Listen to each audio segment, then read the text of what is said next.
Breaking news.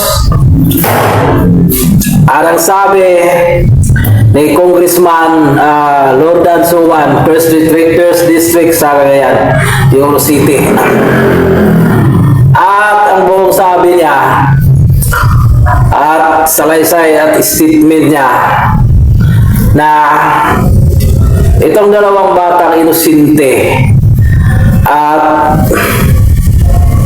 dalawang batang mababait ay hindi daw dapat karapat-dapat ikulong dahil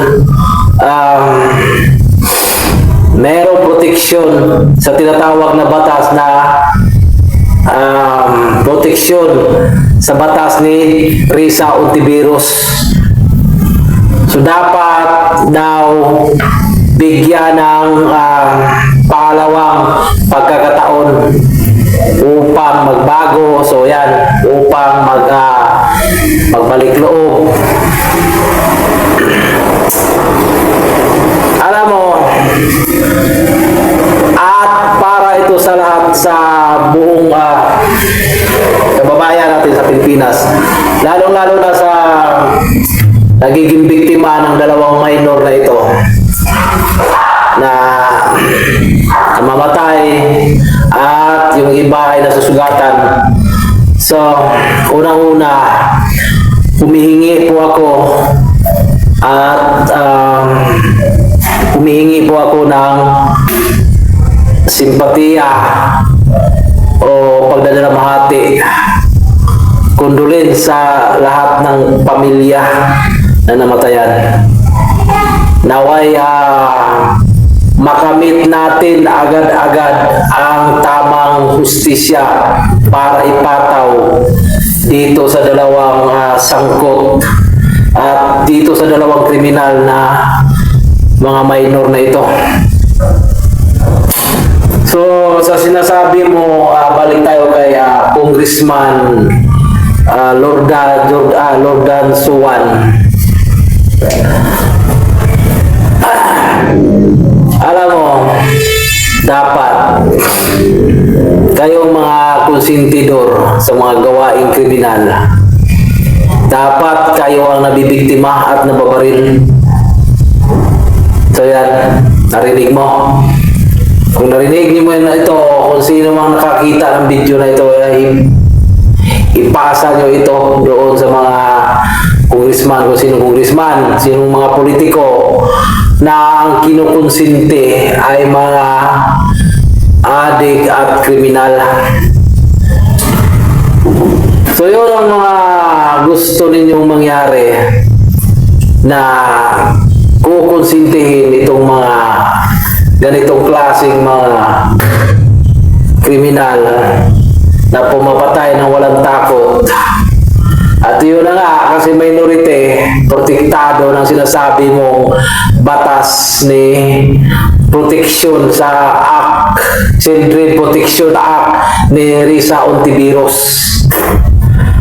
At ang numero unong mentor o numero unong author ng batas na tinatawag na juvenile law na si Senator Kiko Pangilinan, ang masasabi ko, sana kayo ang mabiktima sa mga minor at kayo ang mabaril on the spot.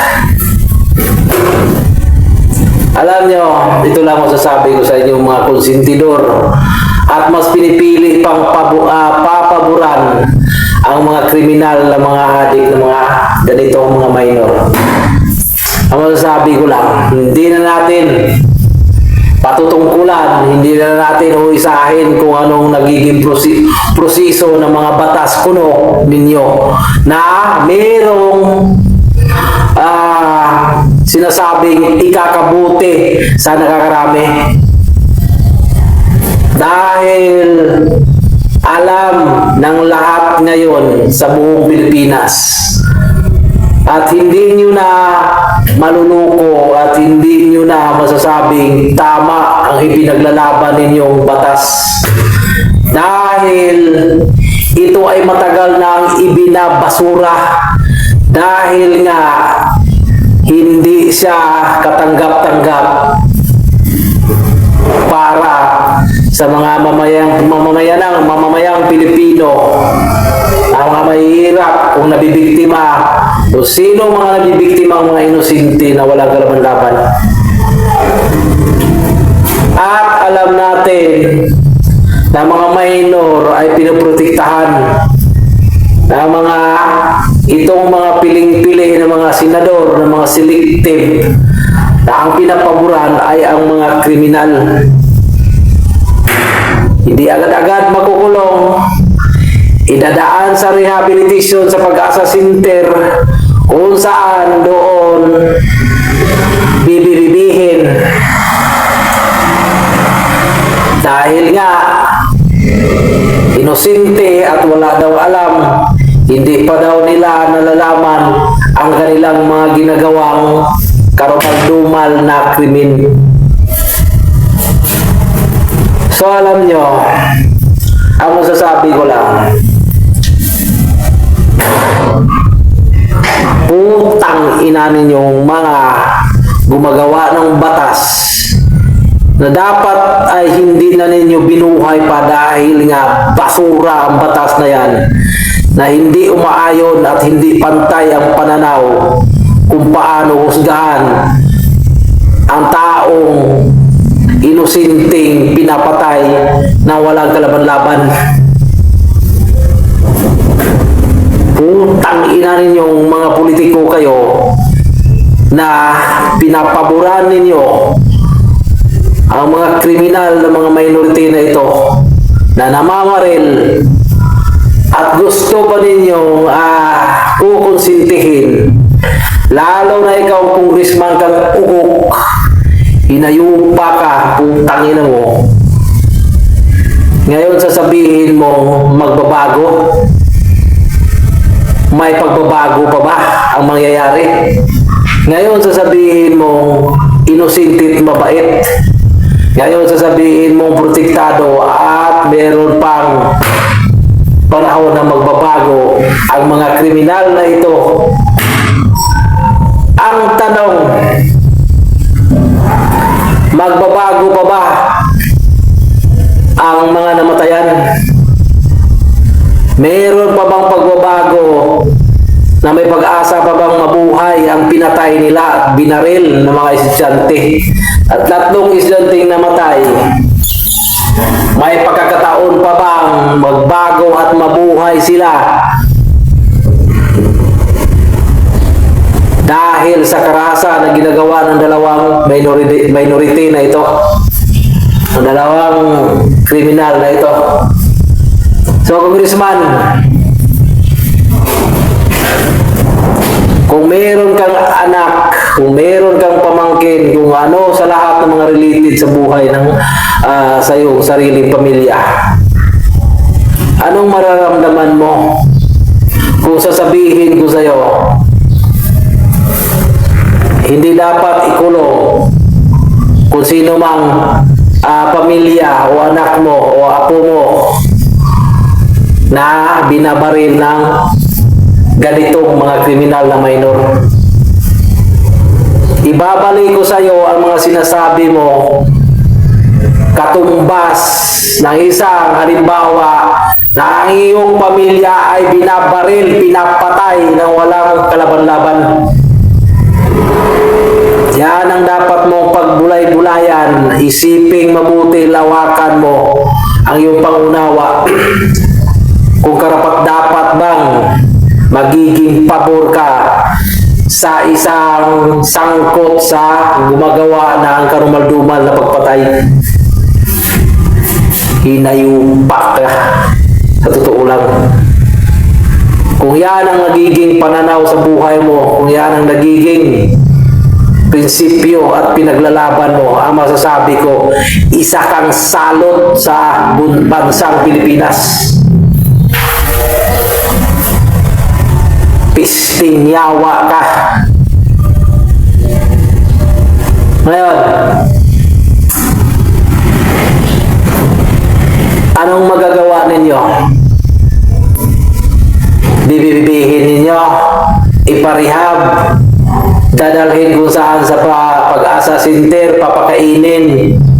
At sino magpaprovide sa mga animal na yan? Ang mga biktima na nagtatrabaho ng patas at nagbibigay ng tax at buwis para lang ipakain sa mga ganyang mga taong mga kriminal. Tama lang ang sinasabi ni Duterte. Bakit ako magbubuhay ng mga kriminal? Kung wala namang ginagawang maganda sa aking bayan at nanggugulot, nag-aasik lang ng karahasan. Mas maigi pa siguro na ang pera ng taong bayan ay ipamimigay ko doon sa walang pagkain, walang bigas. Hindi ba tama ang sinasabi ni Duterte? Yan ang dapat ninyong isipin, mga loyalista, kung sino mang ayaw kay Duterte. Na ang pinapaboran niya ay mga taong inosente. Yung mga taong mga mahihirap, mga timawa, mga maralita, o mga taong walang kalaban-laban. Yun ang kanyang pinapaboran at ipinaglalaban. Pero itong mga politikong ito, ng mga konsentidor sa mga masamang gawain at maling gawain, at pinipili nilang magiging santo ang mga adik at kriminal, at inaangat ang kredibilidad ng isang demonyong tao. Dapat kayo ay sunugin ng buhay. Choice yun ngayon. Ngayon, sinawag ko sa pananawagan kay Kiko, Senator Kiko Pangilinan. Panindigan mo ang iyong batas na ginagawa. Ngayon mo patunayan kung paano mo litisin ang dalawang kriminal na yan. Dahil para sa amin yung mga hihirap, kung maawakan lang namin sa harapan yung dalawang bata na yan, kung ako lang ang magdesisyon at maghusga, ngayon pa lang kaya kong patayin yan ng isang bugbog lang. Ganito, isang oras na bugbugan, bibiyakin ko talagang ulo niyan sa sarili kong kamao. Putang ina ninyo.